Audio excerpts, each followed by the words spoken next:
يضلله فلا هادي له ونشهد أن لا إله إلا الله وحده لا شريك له ونشهد أن سيدنا ونبينا ومولانا محمدا عبده ورسوله أرسله الله تعالى إلى كافة الناس بشيرا ونذيرا.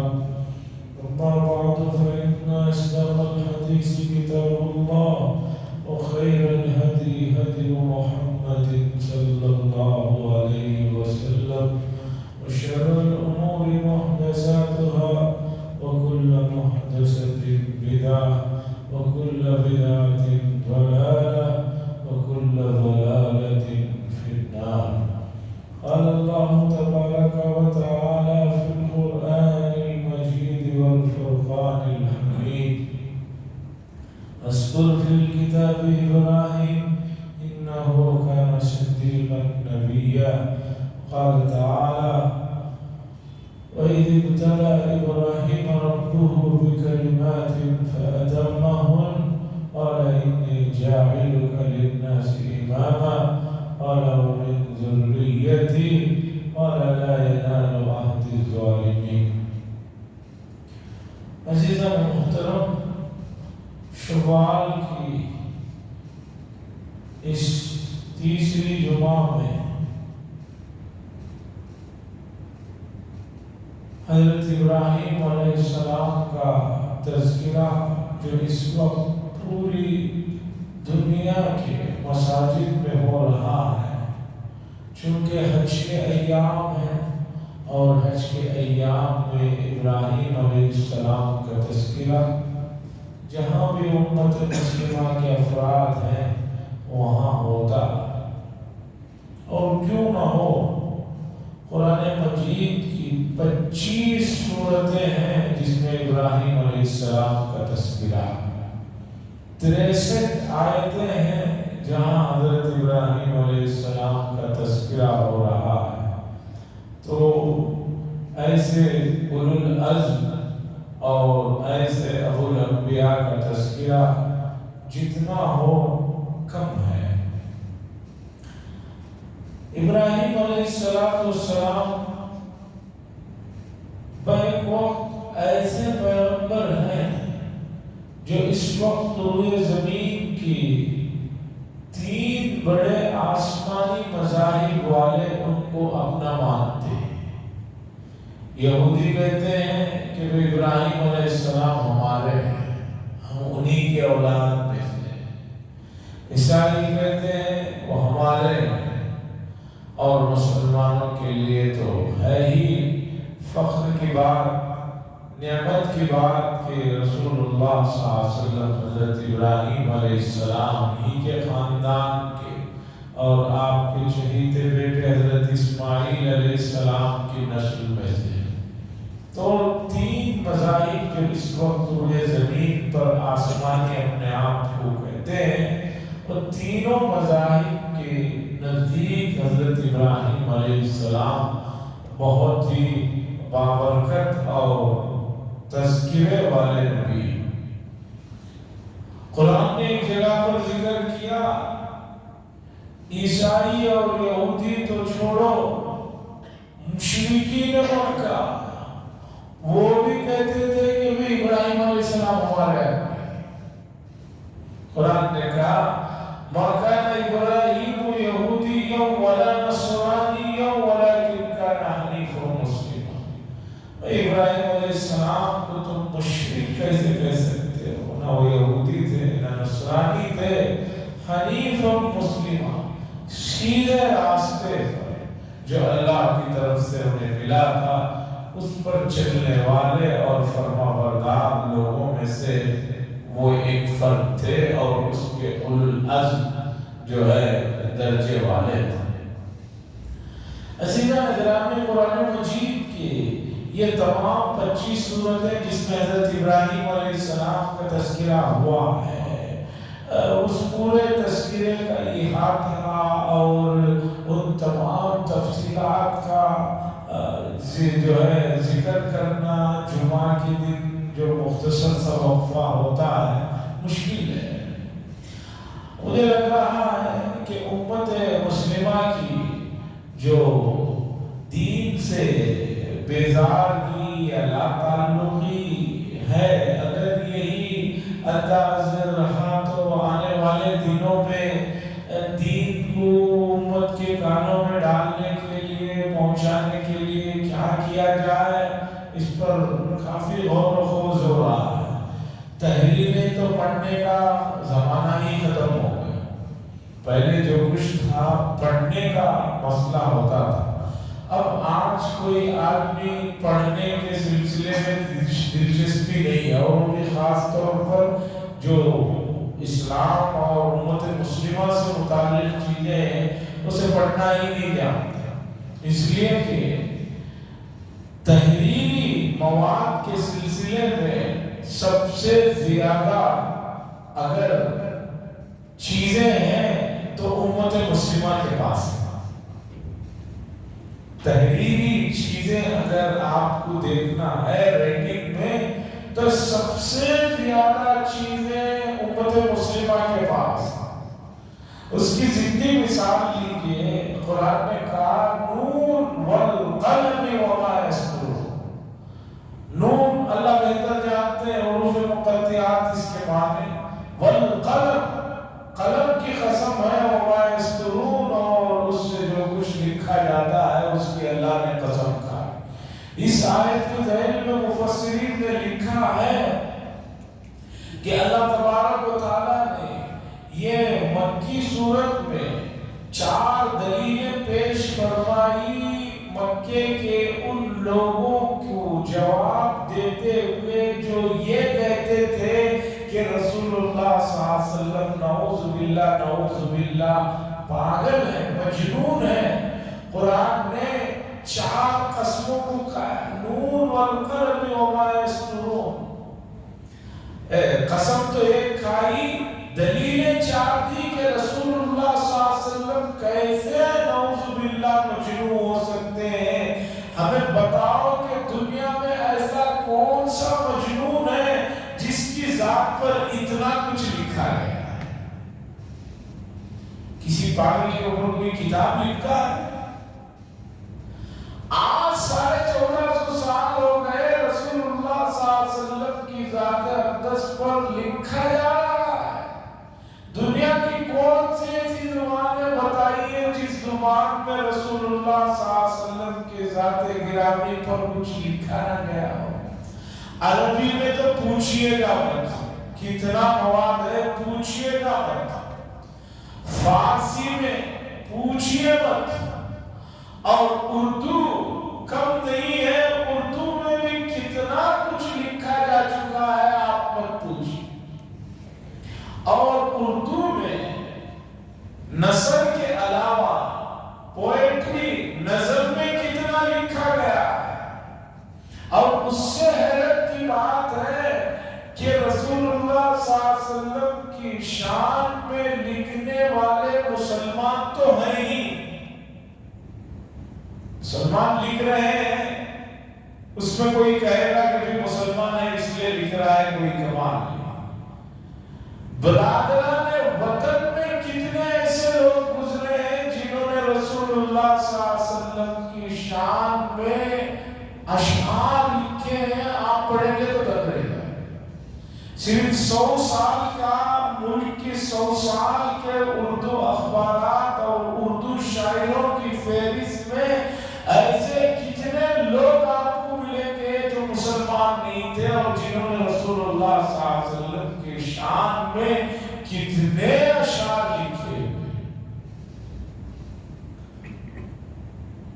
پھر عیسائیوں کو آئیے، عیسائیوں میں سب سے مشہور ایک آدمی نے کتاب لکھا The 100، دنیا کی 100 متاثر شخصیات، ان 100 متاثر شخصیات میں لکھنے والے عیسائی نے پہلے نمبر پر لکھا کہ محمد صلی اللہ علیہ وسلم سے زیادہ اس کائنات میں کسی آدمی نے انسانوں کو متاثر کیا۔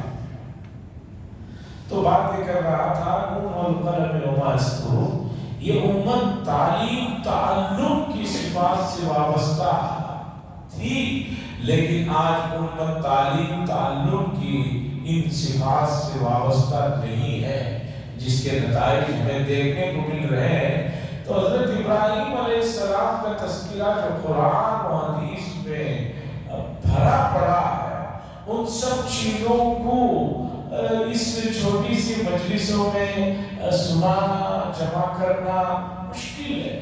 اس کے لیے لمبی مجلسیں چاہیے اور آدمی کا مطالعے کے ساتھ ہونا ضروری ہے، اس کے اندر ذوق ہونا چاہیے۔ پہلی مجلس دوسری مجلس میں ربط رکھنا پڑتا ہے کہ پچھلی مجلس میں بات یہاں تک آئی تھی، آج یہاں سے شروع ہو رہی ہے۔ لیکن موجودہ جمعہ کا جو اسٹیج ہے وہ ایسا ہو گیا ہے کہ اس میں آدمی کو پہلے سے مربوط گفتگو اگر کرے گا تو کچھ فائدہ نہیں ہوگا، اس لیے کہ لوگ نہ شروع سے رہتے ہیں نہ آخر تک جو ہے دلچسپی برقرار رہتی ہے۔ تو اس لیے اب ابراہیم علیہ السلام کے ہو یا دوسرے انبیاء کے تذکروں میں جو اہم باتیں ہیں جس کی طرف اشارہ کرنا ہے اسے کرتے چلنا چاہیے۔ عزیزان گرامی، ایک وہ دور بھی تھا کہ امت مسلمہ کی یہاں رات بھر دینی مجالس ہوا کرتی تھی، رات بھر دینی مجالس ہوا کرتی تھی، اور عشاء کے بعد مجلس شروع ہوتی تھی، فجر کی اذان پر جا کر ختم ہوتی تھی۔ محدثین کے اور خود ہمارے ملک کے ایسے واقعات رہے ہیں کہ عشاء بعد مجلس شروع ہوئی، فجر کو جا کر مجلس ختم ہوتی تھی۔ اس طرح کی مجلسیں کسی حد تک 1990-91 تک میں نے بھی دیکھا ہے۔ سیرت النبی صلی اللہ علیہ وسلم کے پروگرام ہوتے تھے سہارنپور ادھر کے علاقوں میں، عشاء کی نماز کے بعد شروع ہو جاتا تھا۔ وہاں مغرب بعد کھانے کا رواج ہے، لوگ کھا لیتے، عشاء کی نماز کے بعد بیٹھ جاتے۔ راتیں لمبی، سردیوں کی راتیں لمبی ہوتی ہیں، 7 بجے 7:15 بجے عشاء ہوتی ہے اور فجر کی نماز صبح 7 بجے رہتی ہے۔ سردیوں کی راتوں میں یوپی میں اتنی لمبی راتیں ہوتی ہیں کہ عشاء 7 بجے ہے اور فجر 7 بجے ہے، 6:50 پہ فجر ہے۔ تو اب 12 گھنٹے کی راتوں میں جو محفلیں ہوتی تھی اس میں سیرت کا جو ذوق لوگوں کو ہوتا تھا وہ اب ایسا ہو گیا ہے کہ اب ان چیزوں کو ہم سنائیں گے تو لوگ جو ہے کہیں گے کہ بھئی پتہ نہیں کون سے زمانے کی بات کر رہے ہیں، اسی زمانے کی باتیں ہو رہی ہیں۔ تو حضرت ابراہیم علیہ السلام جن کا تذکرہ قرآن کی 25 سورتوں میں ہے، 114 میں 25 سورتوں میں ہے، جن کے نام سے ایک سورت ہے، 63 سے زیادہ آیتیں ہیں جو ان کے تذکرے کو بتا رہی ہیں۔ تو ان کا تذکرہ جو ہے محبت سے ہونا چاہیے، عقیدت سے ہونا چاہیے اور اتباع کی نیت سے ہونا چاہیے۔ یہ بات میں نے سووں دفعہ بتا دیا ہوں کہ قرآن مجید نے جتنے بھی واقعات کو سنایا، بتایا، چاہے حضرت یوسف علیہ السلام کا واقعہ مکمل ایک جگہ بتایا ہو، کہیں بھی قرآن مجید نے واقعے کے ان پہلوؤں کو نہیں بتایا جو ضروری نہیں ہے، جس میں اتباع کا کوئی پہلو نہ ہو۔ قرآن واقعہ سناتا ہی اس لیے ہے کہ اس طرح تمہیں بھی بننا ہے، اس طرح اپنے آپ کو تمہیں کاپی کرنا ہے، اس طرح زیراکس جیسے ہوتا ہے ویسا اپنے آپ کو زیراکس کر لینا ہے۔ اس لیے ہم نے ان واقعات کو ذکر کیا۔ اصحاب کہف کا واقعہ سنا ہے، لوگ اس میں الجھے رہتے ہیں کہ وہ 309 سال سوئے تو پھر کیسے اٹھے، اس بحث میں الجھے ہوئے رہتے ہیں، جبکہ اصل واقعہ یہ بتانے کے لیے ہے کہ دیکھو گزرے ہوئے زمانوں میں بادشاہوں کے خاندان کے نوجوانوں میں بھی اپنے دین سے محبت اور لگاؤ کتنا تھا کہ پوری حکومت ان کو ان کے دین سے پھیرنا چاہ رہی تھی تو وہ اپنے دین کی